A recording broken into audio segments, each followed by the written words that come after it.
Welcome to the Flywheel Economics podcast. Flywheel Economics is a concept that proposes true, sustainable economic growth by viewing economies as ecosystems. I'm your host, Richard O. And I'm your co-host, Favor Ogbadu. Together, let's explore a more sustainable and powerful way to view innovation, investment, and economic policymaking.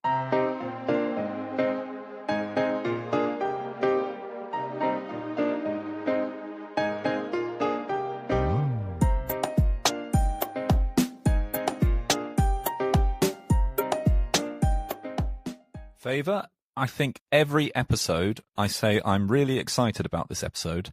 So I'm going to have to switch it up a bit and not say I'm excited about this episode and say instead, I think this episode speaks to the core model and philosophy and approach that Flywheel Economics takes.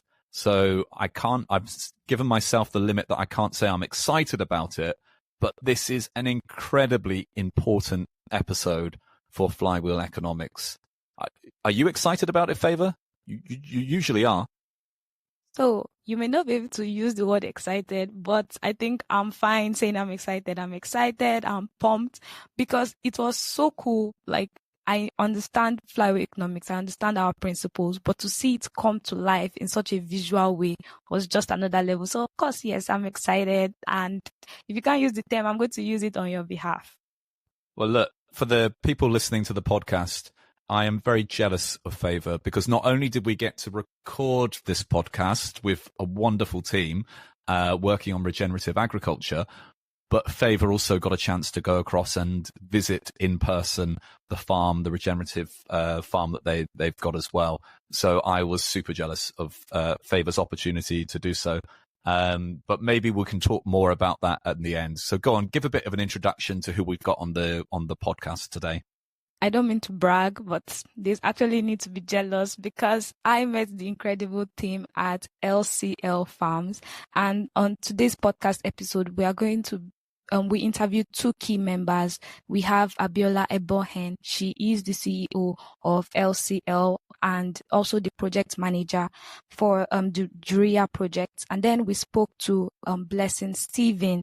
She is the delivery manager and for SCL as well. And in a bit, we're going to go over to them and just hear some incredible insights about regenerative agriculture and just really amazing concepts. Well, Favor, I'm excited. You used excited again. Okay, let's go to the interview. Okay, thanks. I'll go first, right? My name is Blessing Stephen. I'm the lead delivery manager here. I'm working with SCL. I've been in SCL for some time now, right? For 2 years thereabout and counting. Project Juriya is one of the projects that we're implementing at SCL. Just kind of leading the delivery and the team, working very closely with Abiola. So that's me. Over to you, Abiola. Okay. My name is Abiola Ebohen. I'm the CEO of SCL and also the project manager of SCL Project Juriya. So SCL's mission is to produce premium products and services with the aid of modern concepts and technology. And the objective is to make agro-allied businesses a major source of economic empowerment and livelihood to Nigerians. Recently, we did a reflection exercise across the organization to see how we can be true to what we set about when SCL was initially established. And from that process, we came up with the purpose statement for SCL. So I know conventionally you talk about the vision and the mission. So one of the things that we've started talking about more often is our purpose. As an organization, what are we trying to achieve? What is our purpose? And for us, it's to see diverse and interconnected African agribusiness models for future food systems. And that future food systems is a really important component of our purpose statement. And ultimately, it's supposed to enable the rise of purposeful and sustainable communities. I always tease our team and say it's a lot of English. a lot of English to what end? So the way we see agriculture is interconnected. We're interconnected with the environment, with crops, with trees, with livestock, with people. And because of that interconnectedness, what we do should leave a positive impact on our environment, on our communities, on the people that we interact with. So when we talk about seeding, we talk about investing and sowing in something that will outlive us, in something that is beyond the immediate gratification. And that actually is the reason why we had the pivot from conventional agriculture to regenerative agriculture, because we were looking at something that's sustainable, something that's healing, and something that stays true to our belief in the interconnectedness between us. So we can't practice agriculture that harms the environment and yet stay true to being interconnected. So that's the shift that SCL has experienced recently into delving full flow into regenerative agriculture. Thank you, Abiola.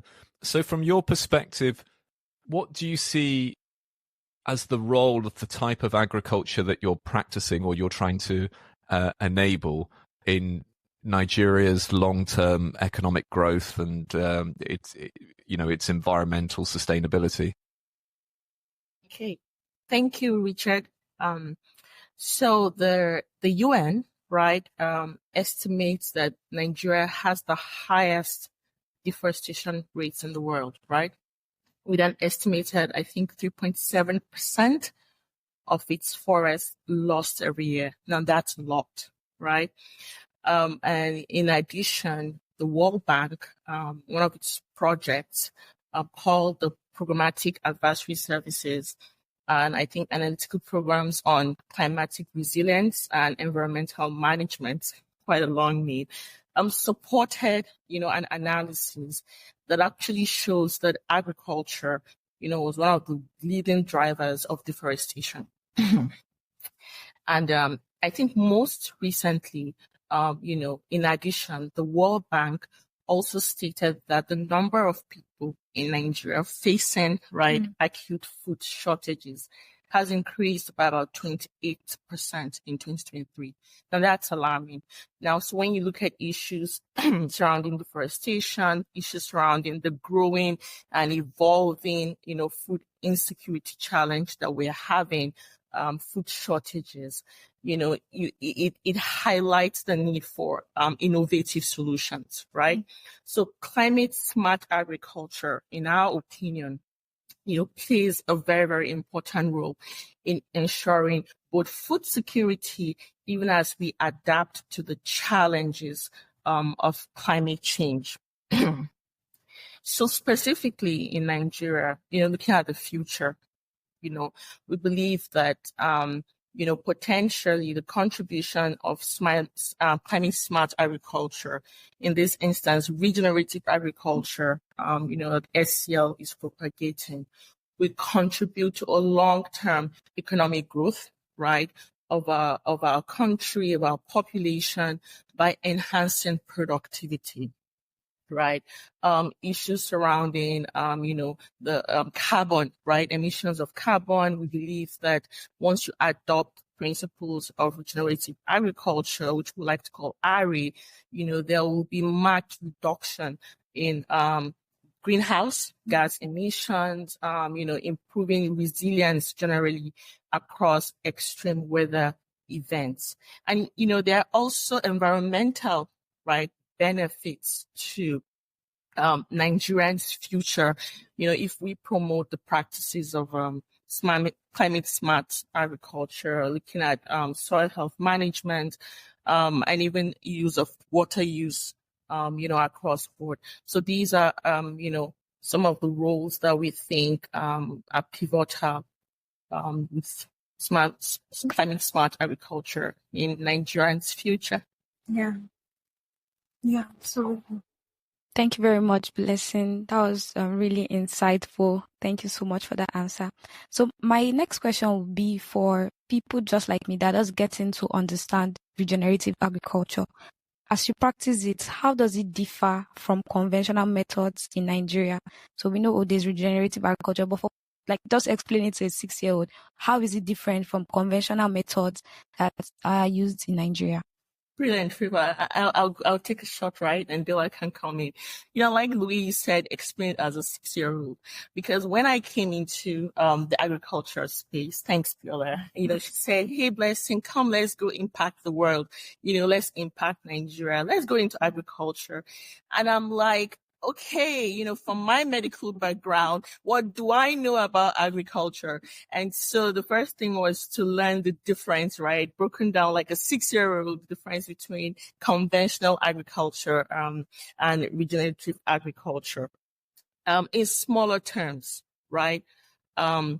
Conventional agriculture, how do I take this first? Let me go regen. Regenerative agriculture focuses on soil health, right? We're looking at soil health. We're looking at diversity. We're looking at ecosystem balance rather than relying on chemical inputs like synthetic fertilizer and pesticides. So for regenerative agriculture, we focus on promoting use of non-synthetic, right, inputs as against chemical inputs with the conventional side of things. That's one.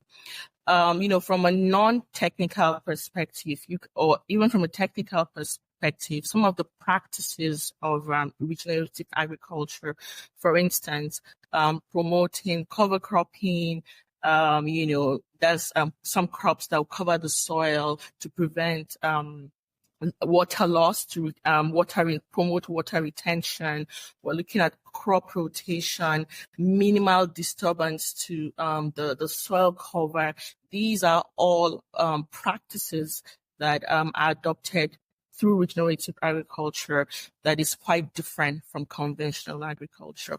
Ultimately, right, the practices of regenerative agriculture creates a self-sustaining agricultural ecosystem, right? That's for the long term.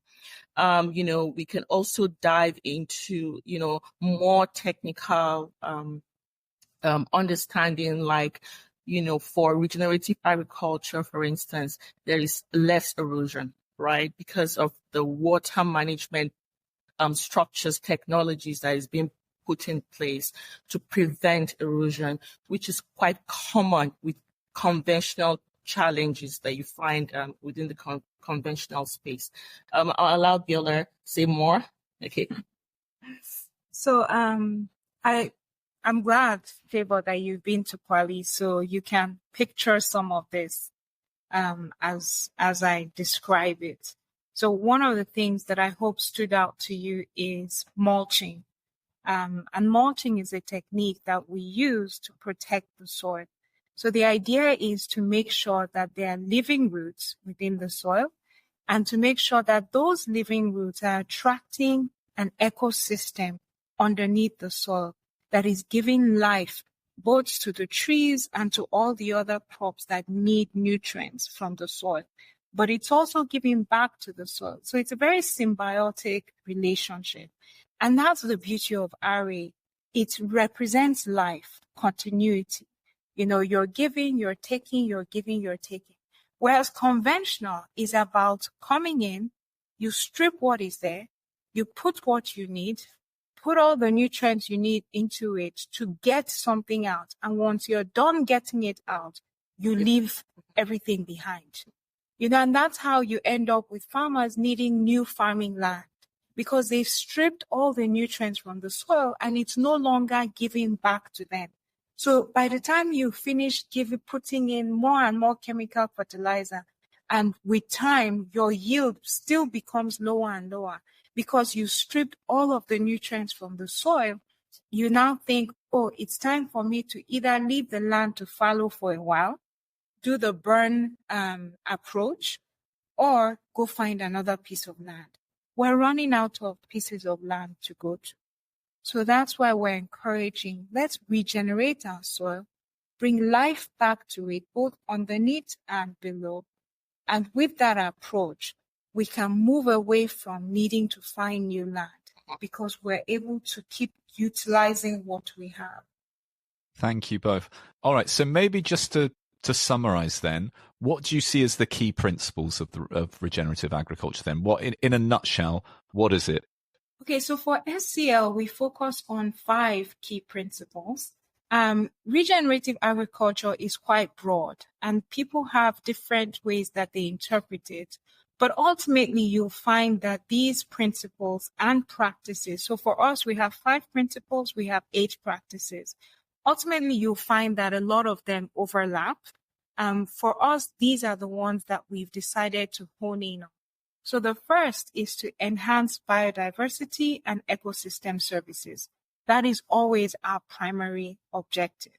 The next is to eliminate synthetic inputs. We don't want partial synthetic. We want zero synthetic. We want to go fully organic. Create new value chains, markets, and businesses. Again, because we're able to go completely organic, we believe it's important to differentiate our produce. The 4th principle is build ecological, social, and economic resilience. I'll refer back to how we started. Because of our commitment to recognizing the interconnectedness of all of us, for us, it's not just environment. It's ecological, it's social, and economic. We need a win across all 3 areas. And then the 5th is regenerate the soil. And we will say it in whatever format, but the idea is at the end of the day, you want those 5 principles to always coexist together. And we achieve that through the 8 practices. Oh, Abiola, that was so beautiful. And speaking about Kwali, yes, I visited, and it's such a beautiful and inspiring place. And which leads me to my next question, which is, what are the challenges in adopting regenerative agriculture in Nigeria as people that are already actively practicing it for, I believe, since 2019? So what are the challenges, and what do you think could help to overcome these barriers? So initially, when we started out, we thought that the key challenges were getting the right knowledge to farmers, because a lot of them keep doing the same thing that they know, that they've been taught. And although they're not getting a different result, that's all they know. So one of our primary drivers was, how do we get the knowledge of good practices to farmers? The second that we thought was a key challenge was inputs. So now they have this knowledge. They need the right inputs. It's one of the reasons why we're very adverse to GMO, because it's not living. So we focus on living inputs. So we thought, okay, if we can get the right inputs to farmers with the right knowledge, we should be headed the right direction. The third that we thought was critical was finance. Because you find a lot of farmers, they're willing to work, they have the desire, the heart, the time, but they don't have any financial support. They have no records they can reference to say, okay, see my track record, you can invest in me. So we thought, okay, if we can give them access to finance, that's another solution that we can bring to the table. The other that we had our eyes focused on was access to market. It is so painful to see a farmer work hard, especially through one season, because most farmers operate only in one season. And after all that hard work, you see your goods rotting because you're not able to get it to market on time. So we thought, okay, if we can tackle knowledge, inputs, finance, and market, then we can make way for smallholder farmers to come out of poverty. What we didn't anticipate was the landless farmers. So one of the eye-openers that Juriya has exposed us to is how many farmers simply don't have access to land. They want to farm, they're willing to put in the labor, but they don't have access to land. Even saying it out loud is chilling, for us, because that is their livelihood. livelihood. And yet the core ingredient that they need to be able to practice that livelihood is not available to them for various reasons. We found multiple reasons. So as a project, as an organization, one of our push right now is to see how do we move you from a landless farmer to a farmer that at least has access to land. Okay, thank you, Abiola. So what do you see then as the big challenge in trying to scale this? Because I think from what you and Blessing have said to us, you make a very compelling case for why this is a good direction to go in, particularly for a country like Nigeria, but across the world even. What's the big constraint to taking this to scale? What stops this going nationwide? Thank you, Richard. And yes, thank you, Biola. I think the challenges that Biola had rightly laid out, I'm going to write on that. You're looking at potentially what a large-scale adoption of regenerative agriculture practices could look like or could imply. Richard, nationally, in our opinion, the first thing you want to look about is financial investments. You need money, right? Farmers don't have lands, or where they have, they don't own them, right? Where they can access, they don't own them. So we need to have farmers that just don't access lands, but actually own their lands, right? To be able to get the long-term benefits, of the produce that comes from those lands. So first and foremost, we have to have a financial investment portfolio, a plan really on how we fund smallholder farmers in adopting RA practices. That's one. Then secondly, to build on that, we really need a strong policy framework. As a government, we need a framework that addresses, issues and provides a pathway, literally strategies on how we can implement as a country and monitor the adaptation and the implementation generally of climate smart agricultural practices. Of course, you can't do this alone. SCL is a private sector, entity.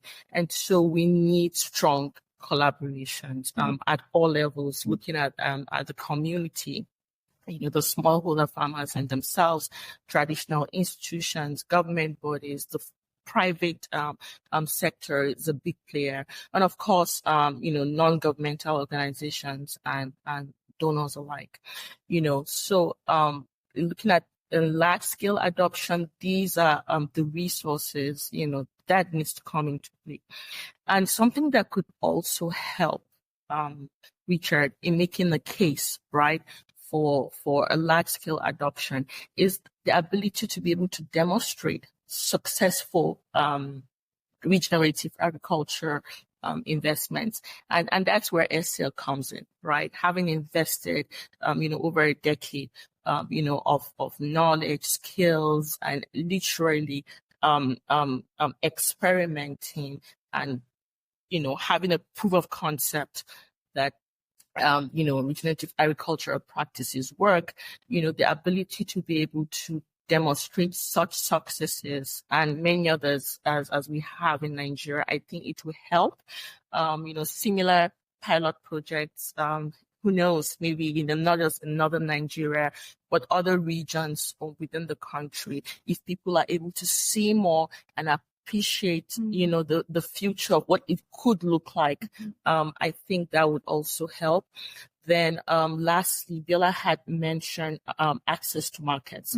So it's very, very important that, the produce that comes from, these practices, again, they're meant to be purely organic, right? So we need to create, a growing market demand for this sustainable produce.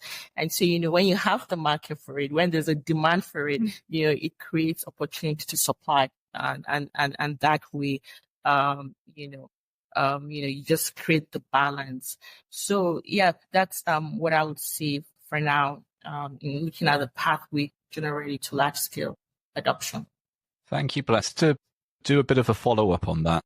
So paint a picture for me in terms of what would be the big shifts that you would want to see within there, right? So you talk about owning land, and that's it. That's clearly important, particularly if you're investing in the regenerative agriculture, where you're improving the quality of the soil over time. The land is getting better over time, right? So you don't want a situation where you're presumably renting it and then the landlord takes it back. But what, quite a few of what the things you mentioned could equally be constraints to agriculture in general, right? But what specifically would make the difference for regenerative agriculture? What would be those big shifts that would need to happen in Nigeria for you to say, okay, this is going to go to scale now. This is going to be the default way of farming in Nigeria from now on.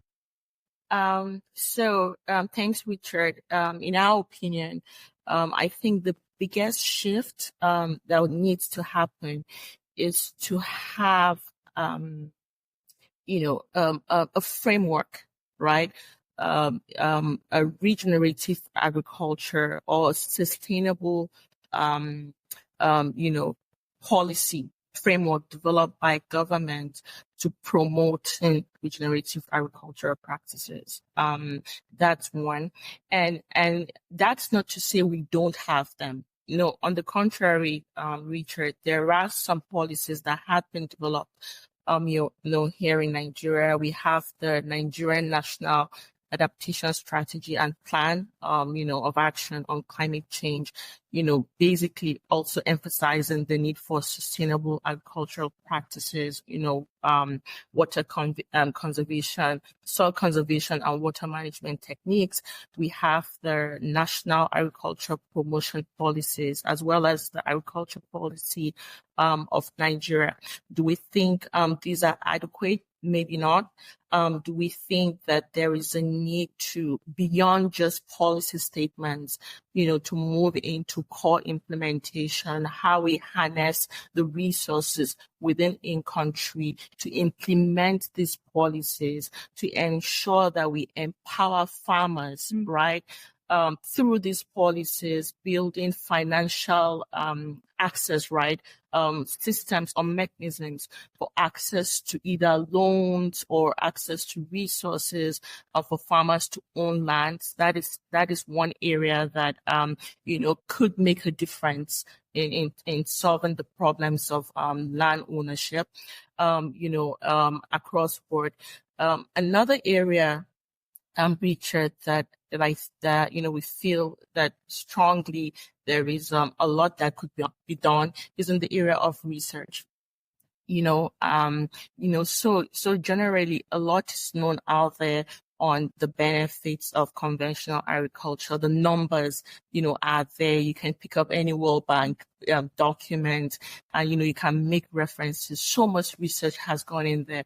But in terms of regenerative agriculture in particular, or smart, climate smart practices generally, we think potentially there's so much more opportunity there, to bring in, experts, to bring in, researchers, to explore what is the data saying? Do we even have the data to back, some of these assumptions, and where they exist?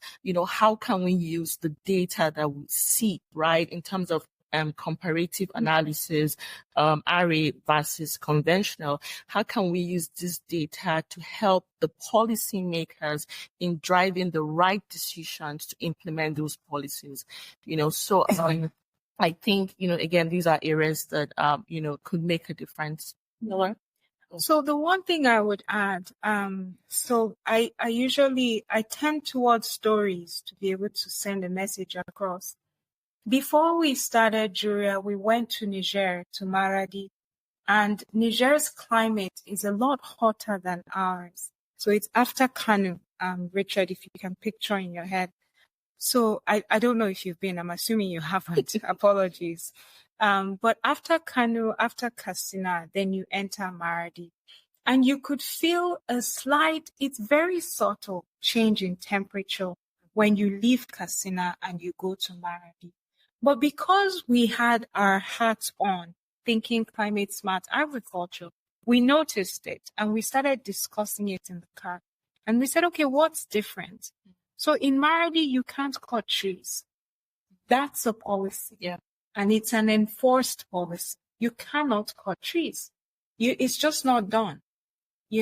Now, we know that Nigeria is very dependent on wood fire. So to go that drastic would be detrimental to an already struggling economy. But there are interim measures where government can come in and say, okay, we can do this for a season and we're phasing it out. And that's what, globally we're all doing to combat climate change. We're saying, okay, what can we do now and then get to 20, 30, 50 years and say, that's it, no more. Yep. It's that kind of drastic change that we need from the mindset of the policymakers to say, this is important enough that we have to protect it. So these are the specific measures that we're going to take. For RA, if we can just protect our trees, that's the beginning for RA. Now we're making headway. So that's what I would add. Well, could I just ask a specific one on that then? Because when Favour and I were looking at the federal budget on the Ministry of Agriculture, is it Agriculture and Rural Development, we noticed that where a lot of the money goes is into subsidies for quite conventional farming, methods, right? So fertilizer subsidies and things like that. How does that impact on regenerative agriculture? So there was something that the the president of Mastercard Foundation said that I've held on to and has been a source of encouragement for me. She said, we're a silent revolution of like-minded people. We don't have the clout to combat fertilizers, chemical fertilizers. We just simply don't have that manpower to get into a brawl with the movers of chemical fertilizers. But what we can do is demonstrate why this is important. And I really appreciate Blessing's illustration of if we can show a project that works, let that speak for us. For every farm where they use pesticides and they use chemical fertilizers, picture in your mind the rain falling and washing part of that fertilizer into our water systems, into our water tables. Now imagine the harm it's doing that is beyond the naked eye. That's what every single one of these subsidies is actually doing. It's not the intention. And I think when you understand that it's not the intention, it allows us to separate emotion from our response. It's not the intention. The intention is to bring about good because there's a need. But unfortunately, the tool that is being used is causing more harm than we realize. And it's not short-term harm, it's long-term harm. So how do we then respond has been the question we ask ourselves. And honestly, her statement, a silent revolution of like-minded people, that for me is it. We have to be consistent. We have to be faithful to stay organic. We have to demonstrate that it's economically viable because the farmer just needs to eat. They're not, yes, they'll save the planet, but after they're no longer hungry. So if we can demonstrate that RA is economically viable and actually better for you economically, it's a no-brainer. There is no fight. They will change behavior. And we're already seeing that in Adamawa. Remember the female farmer? Yeah. So she has 2 farms. Her family has 2 farms. There's one where they practice conventional. There's one where they practice regenerative agriculture. Mm-hmm. When she saw the impact of RA, she said it. She said, I sold the pesticides and the herbicides that they gave me for free. I sold it to someone else because I won't use it. I don't want it on my farm. It's not going to help my farm. So I think the market itself will respond. We don't need to take on this giant over directly. Yeah. And Abiola, aside of thinking about subsidies, other things that we could also bring to the table are incentives with to the smallholder farmers with adopting regenerative agriculture. A clear example, for instance, like, again, I'm not the expert there, but I do know that when you grow trees, one of the incentives is carbon credits, right? So as against looking for subsidies, we could also talk about the incentives that comes with growing trees, creating a carbon, market, which will kind of make regenerative practices a bit more attractive, isn't it? So if a farmer knows that I grow XYZ number of trees on my farm over a period of time, I'm able to get carbon credits for these practices. I think in itself, it will have, some form of ripple effects, right? And more people would adopt, regen as against conventional practices. Yeah, so just wanted to add that. Yeah, I think that's a really important point to, the potential around carbon credits and that whole host of climate finance to step in and help incentivize. Absolutely. One of the things that struck me from my time in Nigeria was the very dynamic tech sector, and with lots of entrepreneurs who were trying to find innovative ways to step around problems in different parts of the economy, including agriculture. So, good crowd finance type platforms like FarmCrowdy and Thrive Agric, and I'm sure there were others as well, where encouraging lots of small investors to come in and invest in farmers and farms. Hello Tractor, getting the Uber of the tractor world, trying to get tractors to smallholder farmers, and as well, you could see technology is playing quite an important role in facilitating some aspects of the agricultural value chains. What role, when we think about regenerative agriculture, for a lot of us, we think it's a sort of back to basics kind of thing. We think about a return to, old school farming before, the chemical fertilizers came along and the pesticides and all the rest of it. Does technology have any role in regenerative agriculture? And if so, what's its place? Okay, so I'll speak specifically for us, how we're utilizing technology. But that's by no means the limitation of it. I think with technology, it's as creative as you decide to be, because there's always an opportunity to leverage it to somehow make your systems and your processes better and more efficient. For us, a lot of our technology is for data collection. So we train our field agents and our staff to collect data, because we think that with that, we can make better decisions. So across board, and sometimes when I reflect on what are some unintended benefits that have come from the project, I think the fact that we have across 3 states, we're going to end up with over 320 enumerators that have been properly trained. They understand data collection tools.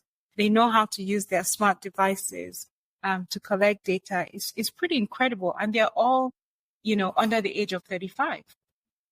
So for us, data collection is one key area that we leverage technology. We also have weather stations across the 3 states where we're implementing, as well as Abuja. Favor, I'm not sure if you saw the weather station when you were in Kwali, but that's a technology that is from one of our partners in Brazil. And they're using that to help us get to the point of carbon credits. So it not only helps us track the weather, which we can then use to disseminate to our farmers in real time, it also helps us track carbon sequestration. So we're not fully at that stage yet. We're building up to it. But the idea is for us to be able to say categorically that this is the number of trees that you need on a certain size of land, to be able to say you're sequestering carbon and to then be able to access carbon credit. It also helps us keep track of pests and diseases. Again, very helpful because it's real time and we can disseminate that information quickly through our network. We're also leveraging technology for access to finance. So with the data we're able to collect, we're partnering with a microfinance bank that can quickly set up households on financial inclusion. So they're able to get them registered through the system swiftly because most of the data has already been captured early on when we onboarded them to the project. They're also able to use PIN systems, so you don't even have to have a physical bank structure. You can use a PIN code to transfer funds and access funds. It's pretty incredible seeing actually all the things you can do with just the basic, you don't even need a full smartphone. With just the regular, what do they call those phones? This is terrible. Well, the regular With phones. their non-smartphones. But yes, so for us, those are some of the areas, and we're tracking soil health that we use technology for. But again, like I said, technology is really as wide as you want to use your imagination. Thank you, Abiola. And I have to agree, it really is incredible, the work that LCL is doing. And just to go back to when you were giving us explanation about what regenerative agriculture, how it is different from conventional agriculture, you mentioned the fact that it's not just about taking, but also giving back. And you also mentioned like some beautiful 5 principles that LCL implements. And so my question is there a possibility for beyond agriculture, can regenerative principles be applied to other sectors of Nigeria's economy? Sure, Favor, we can. Yeah, absolutely, right. The principles of RA indeed can be applied to other sectors. Let's start with urban planning, right? Generally, once you integrate, the principles of integrating agricultural principles, right, into urban green spaces. Generally, you create an ambience, right, an atmosphere. You create biodiversity, and in itself, Nigeria is pretty hot, right? At the moment, and it's getting hotter. So, right, as part of urban planning, the more you integrate tree cover. I tell you, you plant trees all around. It will definitely bring down the temperature, wouldn't it? So that's one area that indeed I think RA principles could be helpful, specifically tree planting. A bigger one is the water sector, right? Mm-hmm. Looking at water management in itself. So the first thing we feel is that it will promote or improve, so to speak, water use efficiencies. So what do we mean by that? So we have practices, right, like mulching. Bella had mentioned that, minimal tillage, cover cropping. These are all practices that when you adopt on a piece of land, it helps to retain moisture, right, in the soil. And by retaining moisture in the soil, you would gradually reduce the need for frequent irrigation, right? Once the soil has adequate moisture, the need for water would reduce. And by so doing, the agriculture sector would use less water and hence reducing pressure, right, on water resources within any given region, right? So talking about water use efficiencies. Also, through soil management, we can actually conserve water. Again, once you plant trees, livestock, like the model SCL is using, once you plant trees alongside crops and livestock, you can help conserve moisture, you reduce erosion. You minimize disturbances, right, to water runoff. You had mentioned that you improve soil structure. In itself, it helps to increase water retention and reduce the need for water. So generally, improving the soil health, result in better water storage and hence the need for, more water to be used on the farmlands, and generally also helping to maintain groundwater levels, right, from a technical perspective. Talking about water pollution, right? If you don't use chemicals, or you use purely organic inputs, you definitely minimize the risk of water contamination, right, from agricultural runoffs. We adopting watershed management practices. I think that is also essential in maintaining water quality and supply. And also, aside of that, the RA principles could all actually help in supporting policy development, right? Help with economic government or economic planning, those departments within government, those other sectors. You can actually inform water sector policies by the evidence that we have, that we've just listed. Again, these are just, few amongst others. Water security, reducing environmental impacts, environment sector.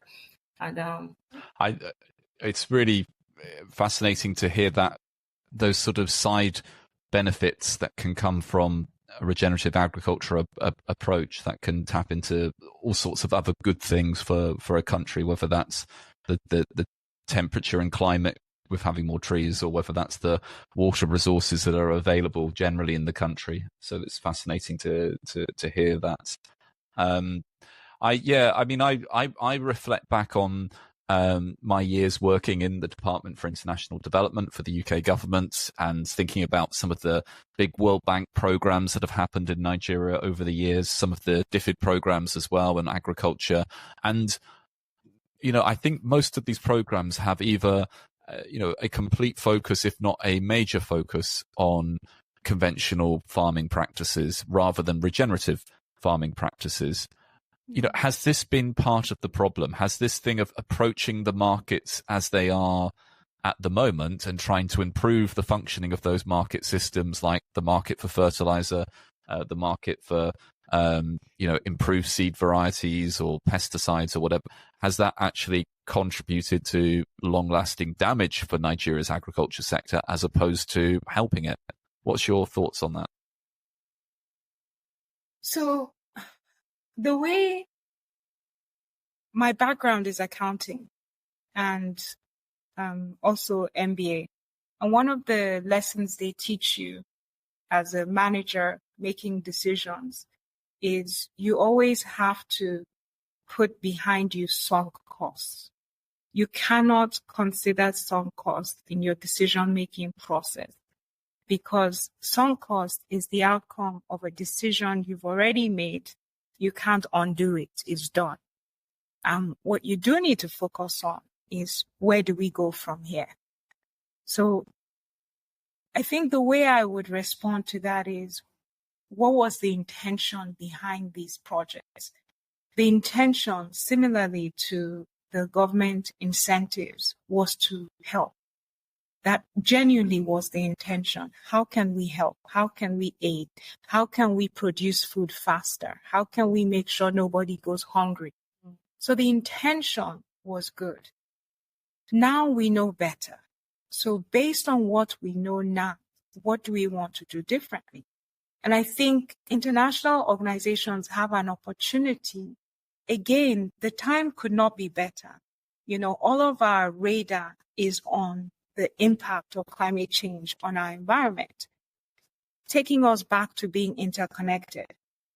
This impact is affecting all of us, regardless of whether you are the big producer of carbon, of carbon or not. It's impacting all of us, regardless of whether you are a small island somewhere living peacefully, just fishing your fish.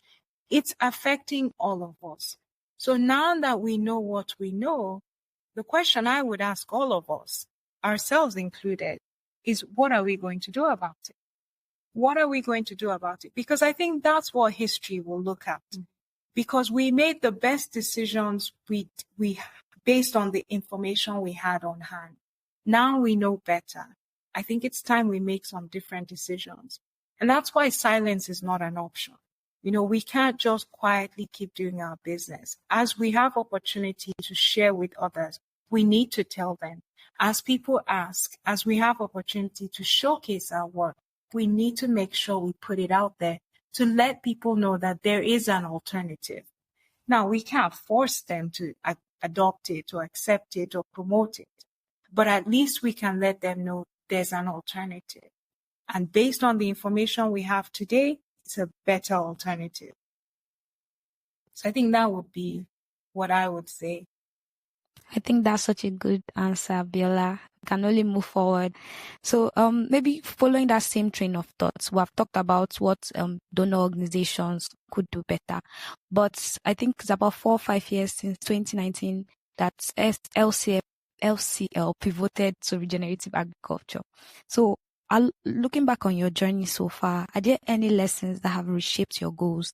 And what's your vision for the future what's your vision for regenerative agriculture in Nigeria? Okay, thank you, Flavor. Yes, SCL, and indeed, we have, we've learned. We're still learning. We're a learning organization. As we implement, we try new things, and one key learnings for us is the need to be adaptive, right? We must tailor, agricultural methods to strengthen indigenous agricultural production systems. So on Juriya and SCL in its entirety, what we pride in is to say that once you go to a community, you want to go there. We go to the people, right? We live with them, learn from them. We love them, but of all that is being said and done, they would say we've done this ourselves. That's a paraphrase, but the idea is, we go to communities. There's so much learnings, residual knowledge, that are in there within our, communities. And so how we take those learnings, how we use what they already know, build on it, show them a different way of doing things, the value added in adopting agricultural practices. I think it's really, priceless. From even within Nigeria, from the north going to the south, east and west, we do things differently, right? Agriculture and farming inclusive. And so we must contextualize, we must, profile solutions that will strengthen what exists, all right, as against, bringing in completely new methods. Again, being innovative. Then another learning for us, in the last couple of years, yes, it does the need to include gender. You must prioritize gender inclusion. We want to be equitable. And we want to be able to guarantee sustainable actions. Our females go to farm. They really are hardworking farmers. We've seen the numbers, programming for female youth. We thought it was impossible. We thought, we were of the assumption that prime childbearing age, by the way, between 18 to 35, that is as youth as it gets, right? But yes, through our interventions, through community dialogue and through sensitization, we're seeing, our female youth population turn up and excited about farming, and you know how it is. You empower a woman, you empower the nation, right? You empower her household. She's really a critical entry point, to improving the livelihood of her household and the community at large, and of course, Nigeria, right? So we must prioritize, gender, specific, female programming. Then, again, alongside understanding and recognizing the critical role of women in agriculture. There is a place for women in agriculture, we just don't cook the food. we can actually grow the food, right? And good food, healthy food, through agriculture. So, again, this is something we're seeing the numbers, we're excited about it, and another lesson, for us is there's no two ways about it. You must secure both institutional, as well as traditional, commitments. By that, I mean, stakeholders. We must find a way of getting them involved. We must create environments for taking ownership. Mm-hmm. They must see that at the heart of our policies, the community should drive these initiatives for widespread adoption of regenerative agriculture. And finally, we could look at partnerships. Abiola just spoke about how now than ever we need both global but as well as local partnerships, maximizing the resources that we can get across board to ensure that we're getting the messaging right. We don't intend to do harm. We just want to restore our soil. We want our people to eat healthy meals. We want our people to have more money in their pockets. Nice. Yes, because they're spending less on inputs, purchasing inputs. Generally, that is the kind of future really as SCL we look forward to for our people. We cherish and value the partnerships. Hey, Flywheel. Yes, Flywheel. Flywheel, now one of our partners, you're taking our story forward. Very, very amazing partnerships. And we don't take this for granted. Yes. So those are our lessons and potential, what our future could look like. Any more, Abiola? No, that's it. Okay. Thank you. Well, that's really excellent to hear. And, just in the way that you talk about regenerative principles earlier, the ecosystem, the symbiotic relationships and all the rest of it, I hope very much that Flywheel can be part of that ecosystem supporting the great work that you guys are doing. And it will make a big difference for Nigeria, I'm sure. So thanks, both of you, for your contributions today. Thank you. Thank you, Richard. Thank you, Flywheel. Thank you very much, Abiola and Blessing. I didn't just want to interrupt towards the end, but I was having so much fun over here. Thank you very much for this was a really insightful and very fun episode. Thank you very much. Thank you. Thank you. Favor, it was such an enjoyable conversation with Abiola and Blessing, just to hear them putting into practice those principles which are so powerful for agriculture, but also so powerful for Flywheel Economics in the work that we do. You went in person to this farm. Tell us about it. What was your experience like?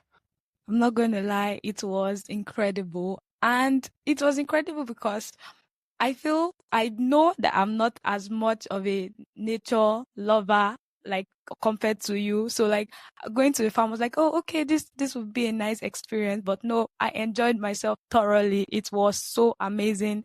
Everything was a learning experience. And it was really amazing to meet Dr. Andrew. That's the founder of LCL. He took us on the tour himself, which was so incredible because he gave some incredible insights. I've used the word incredible. You can tell I'm excited. So just some major takeaways for me. When they wanted to switch, because they started as a traditional farm, when they wanted to switch into regenerative agriculture, they brought some people from Brazil and from India, people that were already doing well with regenerative agriculture in their countries. And so, of course, when these people from Brazil and India came, they planted Indian trees, they planted Brazilian trees. And so Dr. Andrew was saying that when they began to perfect the model, understand it better, that they moved away from planting non-indigenous trees, although those trees are flourishing, they are still on the farm. But it came to a point where it was like, okay, we understand how this works. Now let's begin to plant trees that are indigenous to Africa, that are indigenous to Nigeria, that can really work. And it really just took my mind back to the core principles of Flywheel Economics, which is that as policymakers, the role of economic policymakers is not to force anything, but rather to cultivate what is growing. It's good to admire something about other countries or other regions, but you can't now want to make it work. That should not be the job of policymakers, rather to cultivate what is growing. And it's so beautiful. We have things that are flourishing, like And it was also incredible to see. And then also the aspect of one of the key things that make farmers, like makes it difficult for farmers, is when they suffer crop failure. And a major reason for that is due to drought and famine. And so we have things like drought-resistant seeds, which is good. But the key question, and I'm stealing Dr. Andrew's words, is that you ask somebody that's trying to sell you a drought-resistant seed that how long can it last? How long can it be drought-resistant for? And instead, what they have found is this method called the half moon. Basically, it's a way of, like, I can't explain because I'm not the expert, but it's a way of cultivating the soil in a way that captures rainwater. And so it's possible that because of the way the soil is constructed, don't know if I can use that word, but seeds can flourish for up to 54 days without rain. That was just crazy to me, because and that way, how will your crop feel? How, like 54 days, no drought resistant seed can, like, it is up to that days. And because of that fact, there was no even need for irrigation. Of course, some parts of the farm had irrigation mechanisms, but that was when they started and they're still finding their ways. But now that they have, like, grown and understood, there's a better way of doing it, and it was just so incredible to see. I think if given the chance, I could take over, like, this whole podcast, but I want to take it back to Richard for his own insights. Oh, that's great to hear about the drought resistant varieties as compared to just better management of the soil and water management. So making sure that when it rains, that you're not getting the runoff from the rain and losing the water to evaporation, but that when the rain falls, it's sinking into the ground and it's going deep into the ground.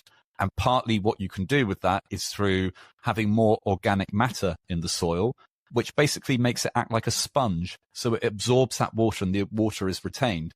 And then when you've got the dry periods, that water that's deep in the ground is locked there that the plants can draw on and the crops can draw on. So yes, you can have a drought-resistant seed, and that may help for a while, but far better to be able to get to a situation where your soil is retaining the water and having a big store that your crops can draw on throughout the year. I mean, that's the ultimate natural drought resistance. So really great that you were able to see that in practice and hear from Andrew on all of that. I think as we think about regenerative agriculture, there's a powerful lesson for how we approach economic policy. Regenerative farming focuses on the health of the soil, recognizing it as the foundation for sustainable long-term productivity. It moves away from reliance on artificial fertilizers, maybe some of these sort of genetically modified seeds, varieties, pesticides that deliver quick results but maybe exhaust the land over time. Instead, it's that soil's natural strength. It nurtures the soil's natural strength, building resilience and abundance for generations to come. So the parallels with our economies, for me at least, are clear. In many sectors, governments, economic policymakers rely on the economic equivalent of these artificial inputs. Now, that could be a subsidy. It could be a restrictive trade tariff or trade policy. These might offer, we spoke previously about potentially things like the foreign exchange restrictions that Nigeria has done in the past, with a sort of view of not just propping up foreign exchange reserves, but also trying to grow indigenous sectors of the economy. So these might offer a short-term fix, if you're lucky, propping up struggling industries or shielding them from competition, but they often weaken the economy over time. Like depleted soil, these economies become fragile, unable to thrive without constant intervention. So I really love this as the living metaphor of what the flywheel approach is. And this observation you make about trying to plant the Brazilian trees, the Indian trees, trying to bring that into the ecosystem and then learning over time. Okay, it's not about just copying the model like for like. It's about working out what indigenous varieties are going to work in our example. And that is exactly what the economic policymaker should be doing across the sectors of its economy, looking at what's already growing and seeing how they can build that into a stronger ecosystem that's supportive of growth and abundance longer term. So, okay, were there any other take-homes you had, Favor? Yes, actually. My other major takeaway was just the interconnectedness of it all, because I think over the course of this podcast, we're really talked about how there are different players in different ecosystems and all have to have a form of synergy for things to work well. And in the farm, we see not only are trees being planted, we also have cover crops, and then we have cattle that graze the land, things that people would before find impossible, or oh no, won't the cattle like disturb the land, won't they cause issues? But no, they found a way to make it work, in the sense that why the cattle grow or live from the land, in the sense that they are grazing, they also provide manure, that is organic fertilizer, so they don't have to invest in artificial fertilizer or anything like that. So everybody, and by everybody I mean all these components, the trees, the cover crops, the cattle, all working together.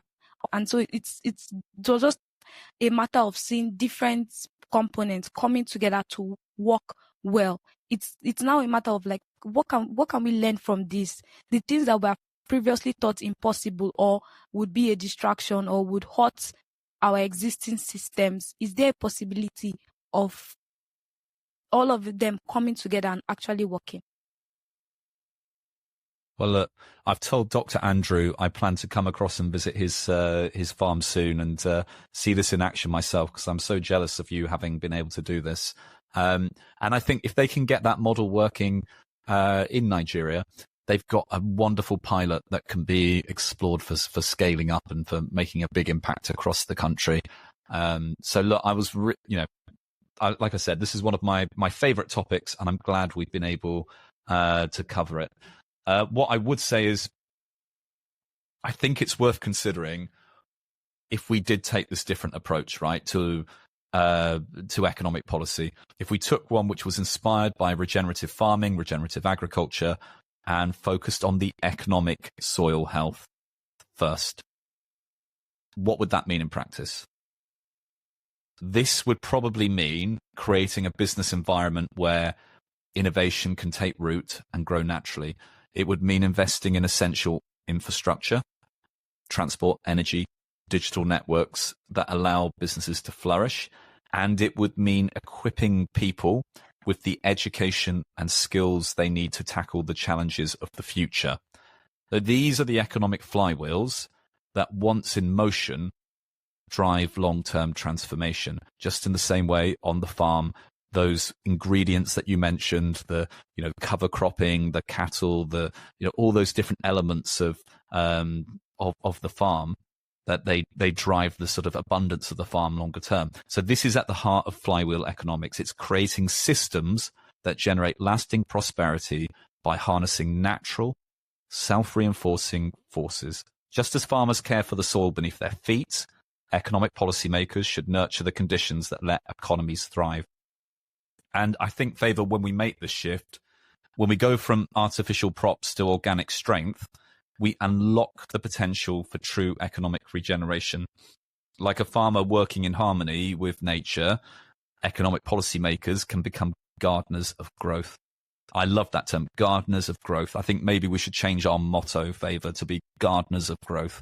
So gardeners of growth, maybe beyond that, opportunity and innovation. And when we do, we'll see our economies transform, not just for a season, but for generations to come. And I think finally, Favour, is to say, this is the future of our planet, right? In the same way that Dr. Andrew, Abiola, blessing their team, are trying to find these sustainable farming practices, which in the climate of, with increased droughts, climate change putting so much pressure on land, this is the future. If we're going to have sustainable farming in countries like Nigeria, we have to have these more regenerative approaches. And likewise, I believe it's the same for our economies. There needs to be these regenerative approaches in our economies at large.